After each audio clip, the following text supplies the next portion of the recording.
There are stories that make us cry, and stories that remind us that love, when it's true, never abandons. This is one of those stories. Beatrice Williams was 70 years old when her life changed forever. Her daughter, Megan, left.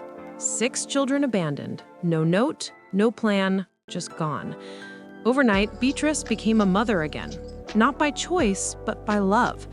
Her tiny house on the south side was suddenly full of frightened faces, hungry stomachs, and hearts that didn't yet know they'd been saved. Life was hard. There were days when she had to choose between paying the bills and buying food.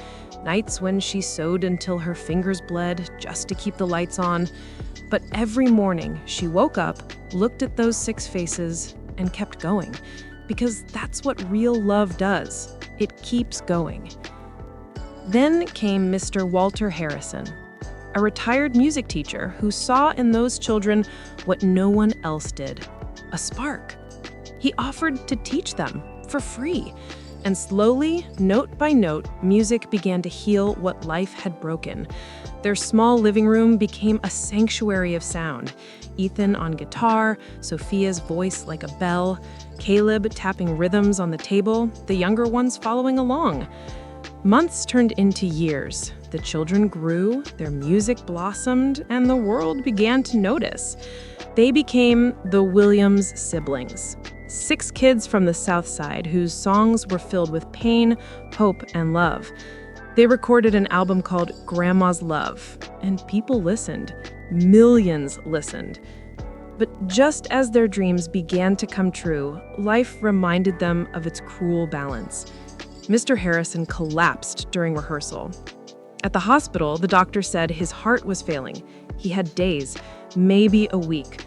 The concert was 6 days away. Their mentor, their savior, was dying. Beatrice's heart broke, but Mr. Harrison, frail and pale, whispered, "I'll be there." And he was. The night of the concert, in a wheelchair, oxygen tubes beside him, but his eyes alive. 3,000 people filled the theater. The children sang their story about abandonment, about love, about music that heals broken hearts. When Sophia sang Grandma's Love, the entire room wept. As the last song began, Wings of Music, the children dedicated it to their grandmother and to Mr. Harrison. He smiled, his eyes filled with tears, and then he was gone, peaceful, proud, surrounded by the family he helped create. He waited to hear their triumph and left with a smile. That night, Beatrice told the children, the best way to honor him is to keep playing, keep living, keep loving. And they did. The years that followed brought fame, success, stability. They became a national sensation. But just when life seemed settled, Megan, their mother, returned. Dressed in luxury, claiming she'd changed, that she wanted to be part of their lives again. Beatrice faced her daughter with quiet strength. You left 6 children with a 70-year-old woman. Not one call, not one letter. What is it you want now? Megan cried, said she could help, that she had money. But Ethan, her eldest, stood tall. You didn't come for us. You came because we're worth something now. But we already have a family. Sophia added softly, I wrote a song about you. It's about letting go of people who leave. One by one, the children turned away, and Beatrice said the words that closed that door forever. If you've truly changed, I'm glad, but peace can't come by hurting them again. Go in peace, Megan. After she left, little Ava, barely 7, asked, Is the bad mommy gone forever? Yes, my love, said Beatrice.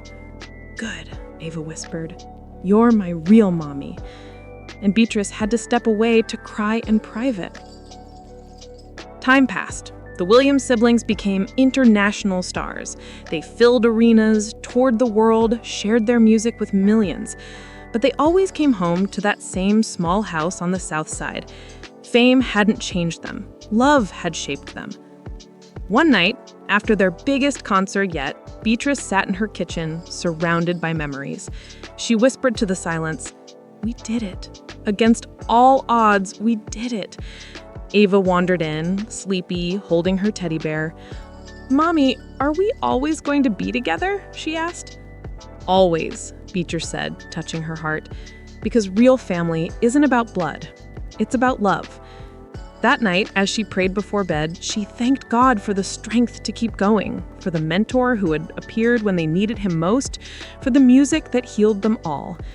And as she fell asleep, peace settled over her like a soft blanket. True love never abandons. Not when life gets hard, not when hope fades, not ever. It sacrifices, it endures, it transforms.